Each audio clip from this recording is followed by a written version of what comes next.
Olá, seja muito bem-vindo, seja muito bem-vinda à cobertura do Amado Mundo no Festival de Cinema de Brasília.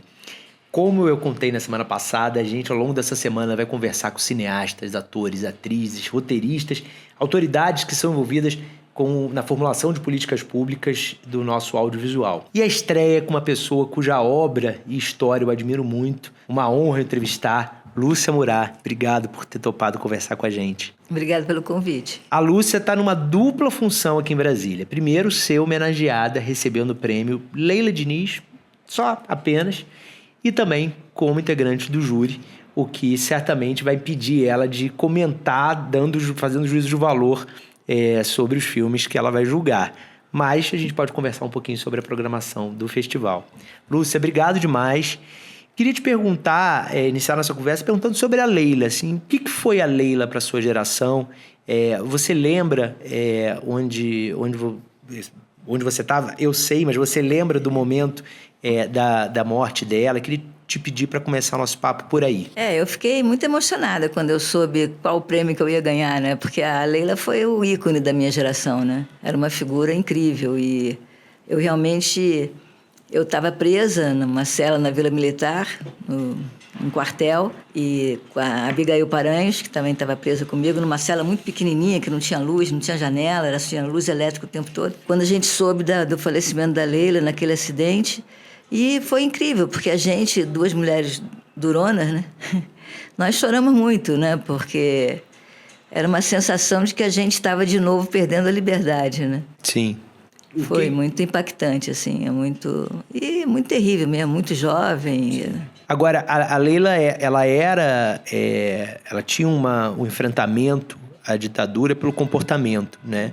Diferente de você, da Abigail, de tantas outras mulheres que foram pro confronto direto, corporal, né? Físico.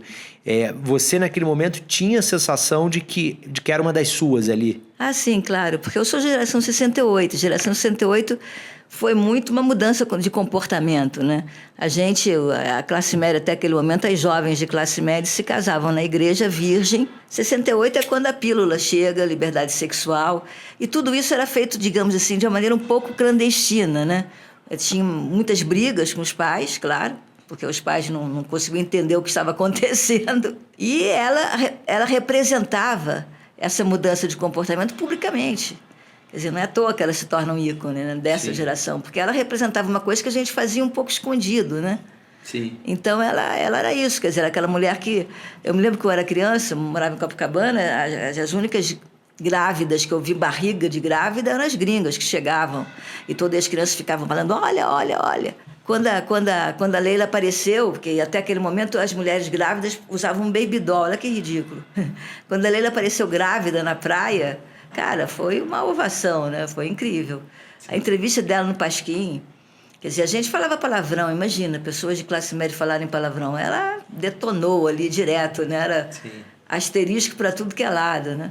Então é isso, eu acho, basicamente ela representava publicamente essa mudança de comportamento. E foi muito corajosa ao fazer isso, né? Sim. Agora, para falar em coragem, eu quero falar um pouquinho da sua história, começar nosso papo por aí, antes de falar da sua obra. Quem foram seus pais? Figuras legais. Meu pai era médico, assim, uma pessoa ligada à saúde pública. Qual era o nome dele? Miguel Vasconcelos. E muito preocupado com a sociedade, com uma pessoa progressista. E foi diretor do hospital, ele foi diretor de vários hospitais do Rio, Getúlio Vargas, Pedro Ernesto, foi diretor do Pedro Ernesto muitos anos. Minha mãe era professora. De escola? De escola. Quer dizer, os dois ligados a atividades públicas... Sim, os dois funcionários públicos, digamos assim, sim. E tiveram provavelmente... Sim, mas nós éramos 5 filhos, né? Nós éramos 5 filhos, sim. Uma família grande, né? Tiveram de idades diferentes. Ah, é? Sim. Quais são as idades, seus irmãos? Agora somos poucos. A minha irmã mais velha, que já morreu, ela tinha 10 anos a mais que eu, a outra 5 anos. E nós éramos os 3 anos 60, que tem uma história ótima, porque era eu e meus 2 irmãos, né? E tem uma história ótima, que eu fiz um filme até sobre a história do meu irmão mais novo, que saiu pelo mundo hippie e tal. E eu me lembro que um outro irmão, que ele foi preso por maconha, por porte de maconha, e minha mãe chegar em Bangu, eu estava presa em Bangu, essas alturas, e minha mãe chegar em Bangu e falar, Lúcia, preso político, tudo bem. Agora, preso comum também.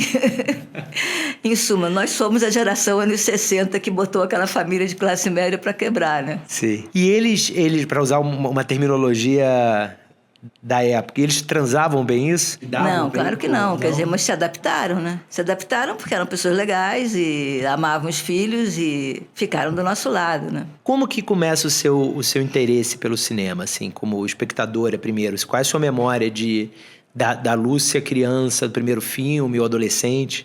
A chanchada. Chanchada? Chanchada. Quais? Eu conheci o Grande Otelo aqui no Festival de Brasília. Sério? É. Pouco antes dele morrer. Ele estava aqui e tal, aí eu falei, poxa, você não imagina, eu faço cinema por sua causa. Quer dizer, fiz um também, o certo.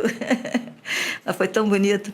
E eu tinha acabado de fazer O Que Bom Te Ver Viva, né? Ele falou, você tem que usar isso tem que ser um nome que a gente põe em todos os carros, em todos os lugares. Ele era uma pessoa incrível. E é isso, quer dizer, você ia para o cinema porque você era o único que era livre e falava português, né? Então, e depois Geração Paissandu, né? Aí sim, quer dizer, aí foi faculdade, discussão.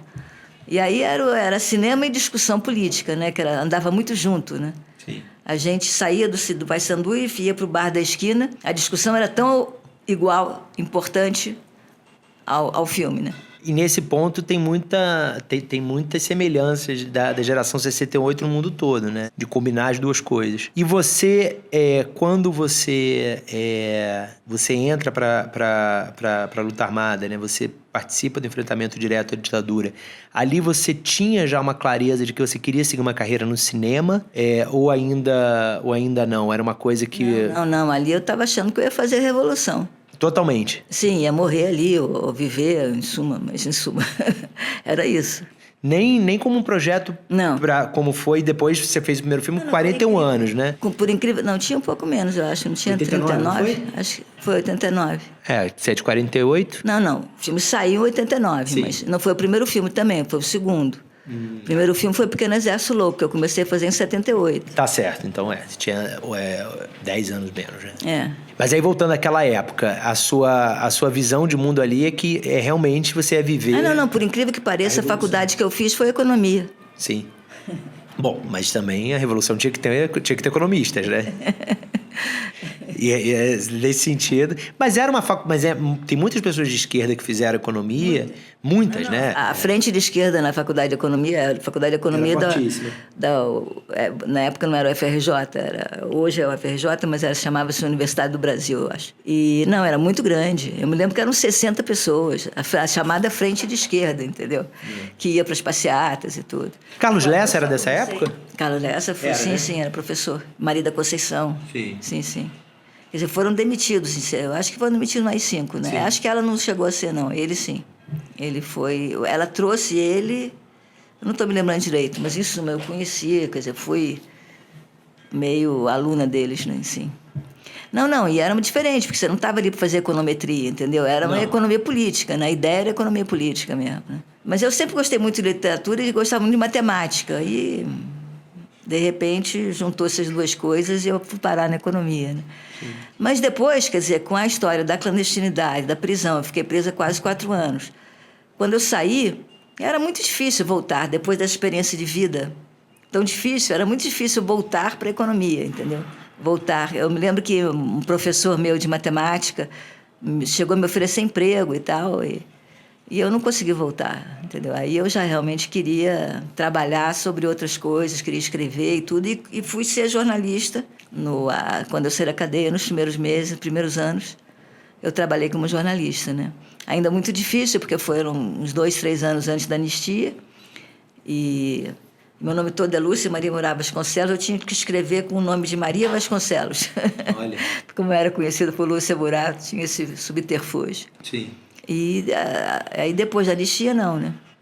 Agora, em que momento que você vê no cinema uma forma de você colocar para fora tudo isso que você, não só da visão de mundo antes, né, da prisão, mas também o que você passa na prisão, essa relação que a obra passa a ter como uma forma de expressão da dor também, né? Porque, na verdade, eu comecei a fazer cinema um pouco, eu acho, hoje, olhando para trás, eu acho que foi um pouco em busca da minha geração, né? Porque, como eu falei, eu estava trabalhando como jornalista, o cinema e o jornalismo eram um pouco próximo, os vídeos eram muito ruins, então, por exemplo, o Globo Repórter fazia as matérias dele em película, chamado reversível, né? Era rápido de revelar. Mas então era muito próximo. E mais ou menos nessa época eu comecei a namorar o pai da minha filha, que fazia cinema. E aí, em 78, foi aí que tudo começou, em 78 houve a invasão dos sandinistas no Palácio, em Manágua. E estavam todos os jornalistas querendo ir para lá e tal, para cobrir e tudo. E eu falei para o Paulo, poxa, vamos fazer um filme lá, então. Hoje eu acho, quer dizer, que foi muito mais uma procura da minha geração, que a gente tinha uma sensação de uma geração muito derrotada, né? Quer dizer, teus amigos estavam ou assassinados, ou presos, ou exilados. E, de repente, tinha aquele... O que é isso? Deixa eu entender o que está acontecendo de novo, né? E aí fomos. Só que foi um processo muito longo e muito duro, porque aconteceu de tudo, né? Ainda era ditadura, o filme depois foi suspenso, teve intervenção na Embrafilme. E eu só acabei esse filme em 84. Só que nesse processo, eu descobri o cinema. Quer dizer, descobri essa capacidade incrível do cinema que é principalmente você conseguir, através de tantos meios, que é da imagem e do som, que você consegue driblar das mais diversas formas, você conseguir fazer questões, fundamentalmente fazer perguntas, mais do que mandar mensagens. Quer dizer, eu acho que ali eu descobri uma maneira de colocar todas as angústias e as dúvidas que esse processo tão doloroso que eu tinha sofrido podiam ser colocados, né? Então, eu acho que foi uma descoberta mesmo nesse processo que foi longo. O que foi para você, como ex-presa política, o que aconteceu nesse país na semana passada? A gente ter... comemorando. Não só o Bolsonaro, mas a gente ter militares, né? Sim, fundamentalmente, presos por tentativa de golpe de Estado. Sim, foi uma coisa que...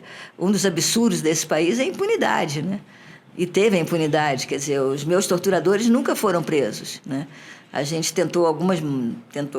Eu sou até testemunha no caso do Rubens Paiva e tudo, e a gente não conseguia levar adiante, entendeu? Nenhum processo.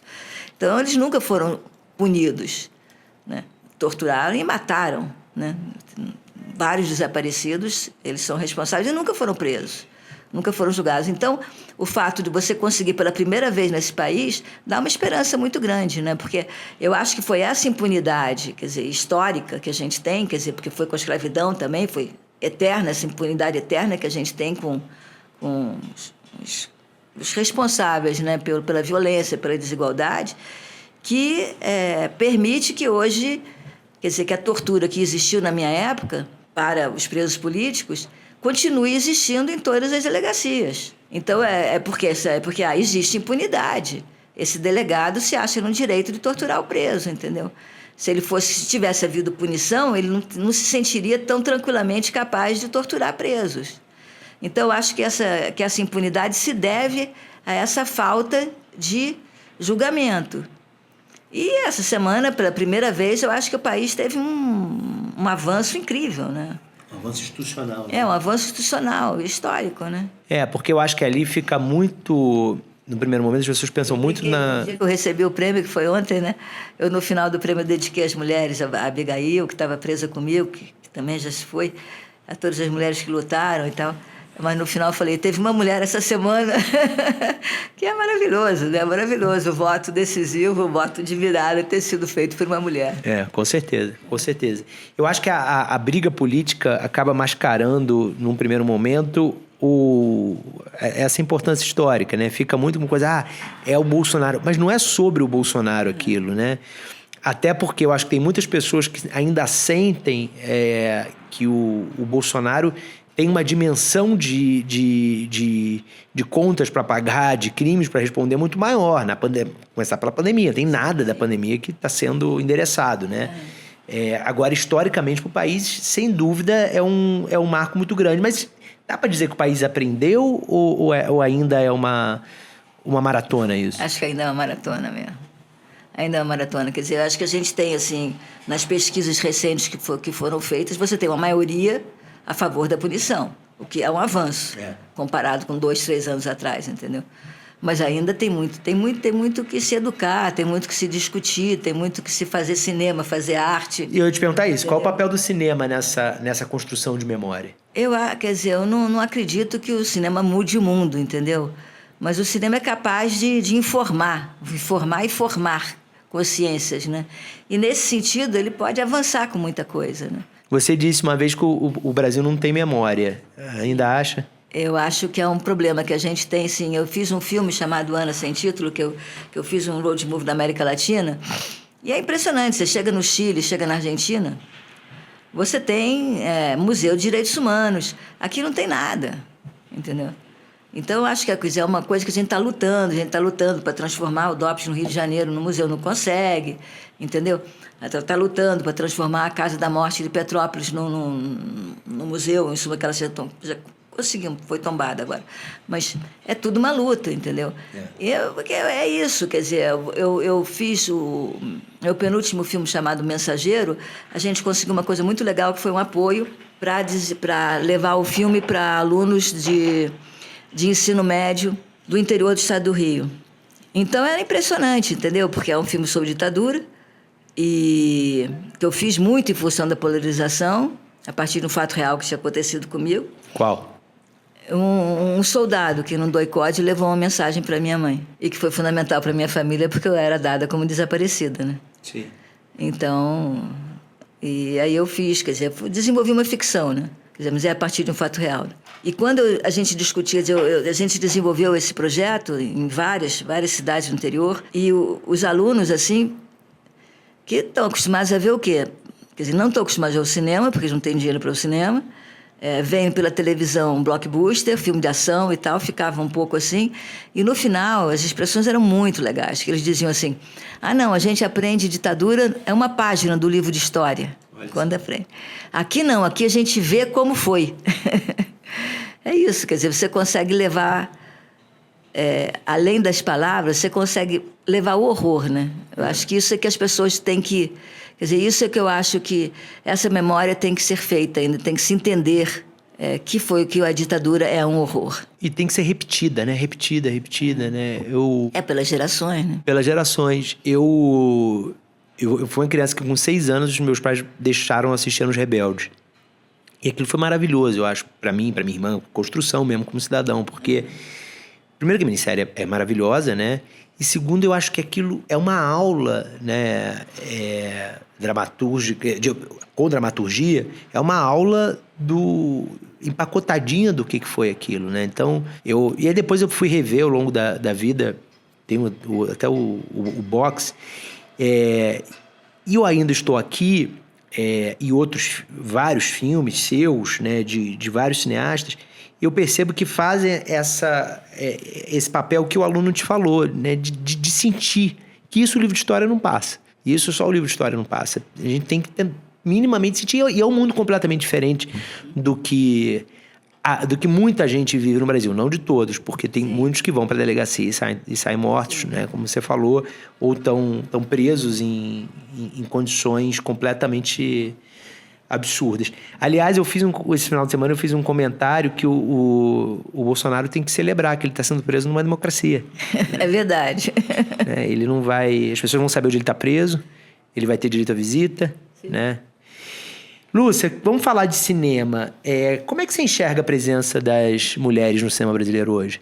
Tem uma mudança muito grande, né? Quando eu fiz meu primeiro longa-metragem, que foi o Que Bom Te Ver Viva, a equipe técnica inteira era masculina, né?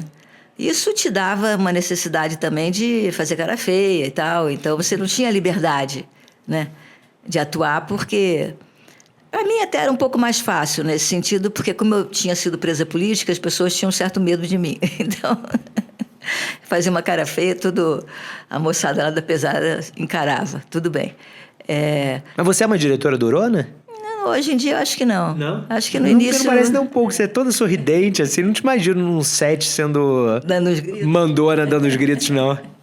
Já foi mais? Não, já fui mais, não. Acho que quando a barra pesa, eu sou. Sim. Todo mundo sabe que eu sou. Não, se esse negócio sai da hora, se tem que dar chega pra lá, Certo. Não, aí a minha experiência de vida ajuda. Sim. Consigo dar. Mas eu acho que o que mudou Por exemplo, quando eu fiz o Praça Paris, que é um filme de 5, 6 anos atrás, não, até mais um pouco, quer dizer, eu me lembro quando a gente fez que a gente faz sempre aquelas reuniões de chefe de equipe, né? A gente fez a primeira reunião de chefe de equipe, só tinha mulher. Era uma festa, entendeu? Quer dizer, quando a coprodução chegou, a coprodução vinha com chefes de equipe homens. Mas, assim, era uma festa. Isso, houve uma mudança muito grande. Você, quer dizer, no Mensageiro, inclusive, até a chefe de elétrica era mulher. Que é uma coisa assim, pensar nisso era inimaginável. Evidente que tudo mudou, não somente, quer dizer, a gente brigou para entrar em todas as profissões, como a tecnologia mudou também, né? Quer dizer, permitiu também que pessoas menos fortes possam fazer certas coisas, como ser chefe de elétrica. Agora, a participação da mulher nos pontos fundamentais, que são direção e roteiro, ainda é pequena. Ainda é em torno de 20%. Entende? Quer dizer, que é mais ou menos o que tem desde a retomada e não mudou. E produtora também, né? Eu acho que... Não, produtora tem mais. É considerado um trabalho mais feminino. Sim. Porque é de organização e tal. Não, eu falo da produção executiva. Não, produção executiva tem mais, tem. E essa nova onda de sucesso do cinema brasileiro no exterior, porque não é uma onda nova, agora deu num Oscar, mas a gente vive, o nosso cinema vive dessas ondas. Quanto que isso, na prática, no dia a dia do profissional de cinema, o quanto que isso ajuda? Ou, na verdade, não faz diferença para quem está na ponta? Claro que faz diferença. Quer dizer, esse meu último filme que eu apresentei hoje de manhã aqui em Brasília, até para alunos do ensino médio, foi um projeto escola, né, muito legal, até foram 400 adolescentes do ensino médio, foi excelente. Legal. Eu fiquei bem contente mesmo. Esse filme eu estreiei em Berlim, ganhei um prêmio em Berlim. Sim. Quer dizer, quando você chega em Berlim, quer dizer, a gente já chega bem, entendeu? Quer dizer, eu acho que é a terceira vez que eu ia a Berlim participar do festival, mas assim, eu sinto que está uma diferença, entendeu? Da maneira como as pessoas lidam, né, com o cinema brasileiro. É um momento bom, entendeu? Eu não vivi a onda do cinema novo, aquela onda maravilhosa do cinema novo, ganhando prêmios em Cannes e tal. Eu não vivi isso. Então agora eu sinto que tem uma diferença da forma como olham mesmo, entendeu? Quer dizer, tem uma expectativa, digamos assim, até é complicado, porque você tem uma expectativa que você vai fazer entendeu? Alguma coisa nova, diferente e tal. Você mistura, ao longo da sua obra, teatro, ficção, documentário, artes visuais. O que te encanta nesse hibridismo? Eu acho que o fato de eu ter sido jornalista, entendeu, sempre me levou muito para o lado documental. Ao mesmo tempo, eu gosto muito de ficção. Como eu falei, eu gostava muito de ler, eu gostava de literatura e tal, de escrever. Então, e meu primeiro longa-metragem foi um longa-metragem que trabalhava, que é o Que Bom Te Ver Vivo, que trabalhava com ficção e documentário. E ele surge de uma maneira assim, porque eu precisava trabalhar, que é um filme sobre a tortura, e eu precisava abordar a tortura de maneiras diferentes, porque é muito difícil você abordar a tortura. Então eu pensei daquela maneira, entendeu? Eu achava que eu queria trabalhar um pouco sobre a dor, sobre a raiva, com sentimentos assim que você simplesmente descrevendo a tortura, o espectador fica sempre do teu lado, você é só a vítima. Eu queria que ele sentisse a raiva, que ele sentisse um pouco de raiva de você também, que é um pouco a relação que você tem quando você agride alguém por algum processo de transferência, né? Sim. Então, por isso eu coloquei a ficção. E achei que eu era a pessoa que estava inventando a roda, entendeu? Porque na época não tinha internet, não tinha nada, você ia para festival, depois o filme está pronto e tal. Quando eu comecei a frequentar com Que Bom Te Ver os festivais internacionais, aí você percebe que o movimento era do próprio cinema. Quer dizer, você estava tendo, um esgotamento do documentário, um esgotamento da ficção, e que levava que esse limite fosse rompido. Então, foi surpreendente, assim, né? Surpreendente. E mesmo depois, eu me lembro quando eu fiz Uma Longa Viagem, que também é um filme que é muito pessoal. E eu me lembro que nessa época o José Carlos Avelar, o grande crítico José Carlos Avelar, fez uma mostra no IMS, no Moreira Salles. Ele fez uma mostra de filmes que ele dizia, não, isso é uma coisa nova. E realmente era. Agora, o engraçado é que a maior parte eram filmes de mulheres. Quer dizer, que era você ter uma visão pessoal para tratar de uma questão social, né? Então, também foi um novo momento, entende? Eu acho que o cinema caminha. Eu acho que a gente que está trabalhando meio que percebe, né? às vezes acha pretensiosamente de que a gente está inventando a lâmpada, entendeu? Sim. Mas, na verdade, a gente é parte de um processo. Talvez a gente esteja um pouco na vanguarda. Mas você consegue enxergar a sua assinatura? Onde está a assinatura Lúcia Murat? Depois de tantos anos de carreira, você deixa isso para os críticos. Eu acho que isso é dos críticos. Não fica muito... Não, aquela história, o filme depois de pronto não é mais meu, né? Não é mesmo. É do espectador e dos críticos, de quem seja. Entendeu? Você aprende com a crítica? Eu acho que sim, assim... Aprende sobre o meu trabalho, não. Sobre fazer certo ou fazer errado. Não. Pensar outras coisas que você não tinha pensado em cima daquilo. Eu acho que hoje em dia, quer dizer, a crítica ficou muito reduzida, né? Quer dizer, da mesma forma como todo mundo está reduzido a 3 ou 4 linhas, né? A TikTok, a dancinhas e tal, eu acho que a crítica também, entendeu? É diferente dessa época do Avelar, mas você tem grandes críticos, entende? Que eu acho que são fundamentais, quer dizer, que me ensinaram muito sobre cinema. Sobre meus filmes, não sei, não. Quer dizer, eu não me preocupo tanto, principalmente quando o filme sai, é muito doloroso ficar lendo. Você inevitavelmente leva algumas porradas e tal, então é meio doloroso ficar lendo. E é muita coisa também, entendeu? A assessoria de imprensa te manda, assim, sei lá, 100 links, você não vai ler. Não, claro que não. Claro que não. Eu tenho uma ou outra e tal, mas é basicamente isso. Quer dizer, é difícil hoje. Eu prefiro ler livros, entendeu? Ler textos do que pequenas críticas. Que pequenas críticas acaba sendo gostei, não gostei, entendeu? Queria falar um pouquinho do A Hora do Recreio, que é o seu mais recente filme, esse que você fez referência agora há pouco, que você exibiu hoje de manhã, que fala da educação brasileira a partir do ponto de vista dos alunos. Eu não assisti ao filme ainda, então queria te pedir primeiro para você contar um pouco dele e queria te perguntar como que foi entrar na realidade desses garotos, né? São adolescentes entre 14 e 19 anos, né? Isso. Foi um filme interessante, porque ele começa com uma proposta bem documentário clássico, entendeu? Primeiro, importante dizer que, como todo filme, demora pacas, né? Quer dizer, eu comecei com esse projeto há muito tempo, assim, uns 3, 4 anos antes da pandemia. Já lá se vão, sei lá, 8, 10 anos. E a ideia partiu muito, porque eu conheci alguns grupos de teatro de periferia, trabalhei com alguns, mesmo em filmes meus de ficção maiores.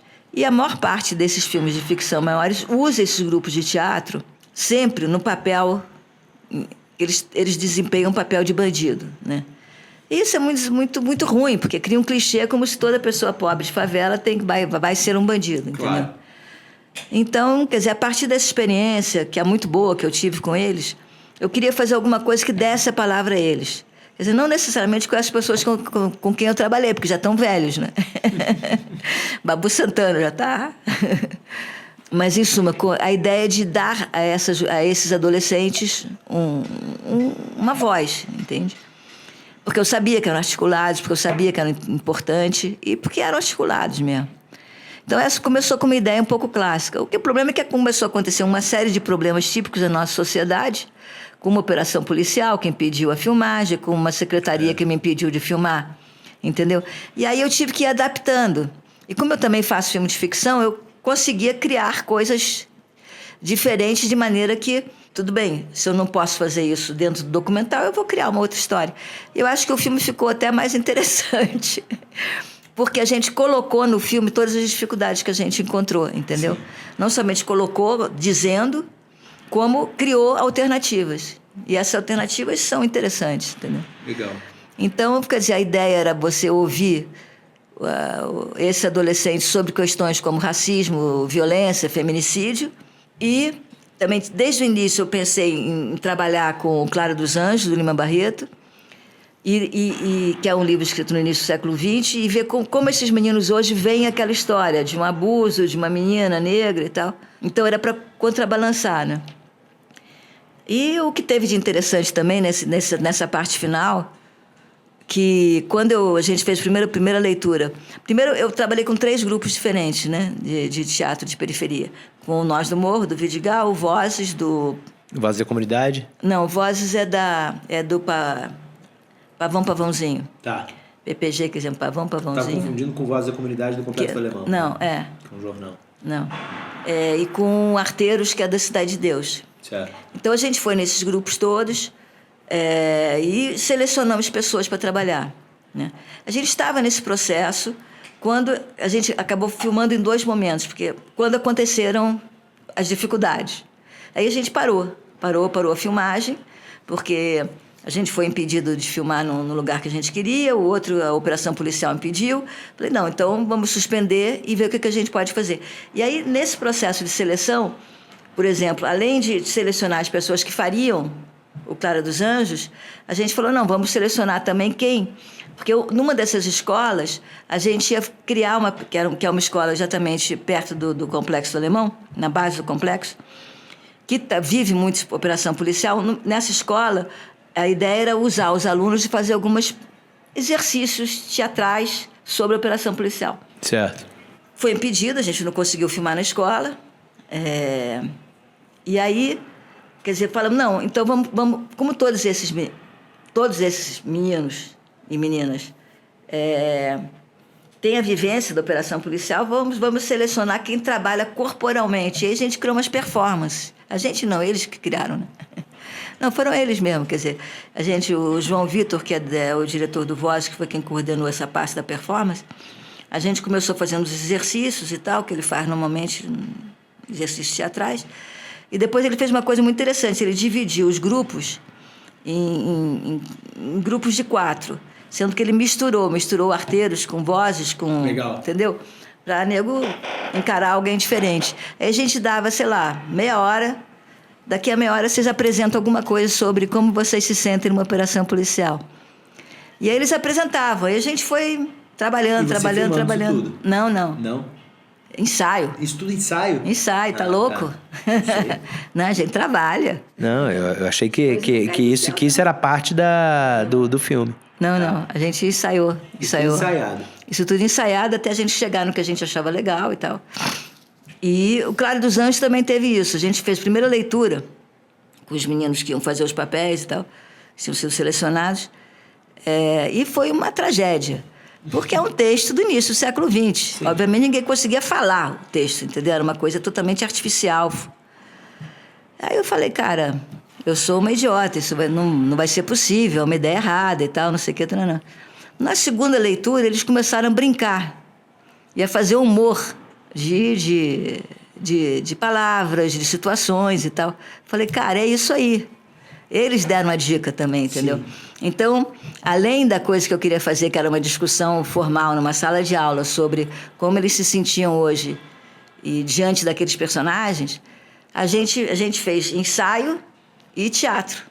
Teatro você tinha o texto real dele. Sim. No ensaio você tinha as brincadeiras. Então a gente desconstruiu o texto, quer dizer, a gente não, eles desconstruíram o texto atualizando o texto. Então foi um processo muito interessante, né, em que eles foram os autores, digamos assim. Qual o tema que você ainda quer explorar? Você é uma diretora que em circuito comercial é a campeã na América Latina em quantidade de filmes lançados no circuito comercial. Qual tema ainda deseja mexer? Não diz tanto de mim, diz tanto de quanto que a América Latina precisa de mais cineastas. Diz mais sobre a América Latina do que sobre você, né? Sobre os problemas da América Latina do que sobre mim. Não sei, quer dizer, eu acho que... eu tive o grande privilégio, quer dizer, óbvio que eu trabalhei na indústria, né? Tinha filho que pagar a conta e tal. Mas eu tive o grande privilégio que no cinema, o cinema foi para mim só o cinema autoral, entendeu? Então, todas as vezes que eu fiz um filme, foram filmes que eu precisei fazer a partir da minha angústia, do que eu estava sentindo na hora e tal. E as coisas acontecem assim, né?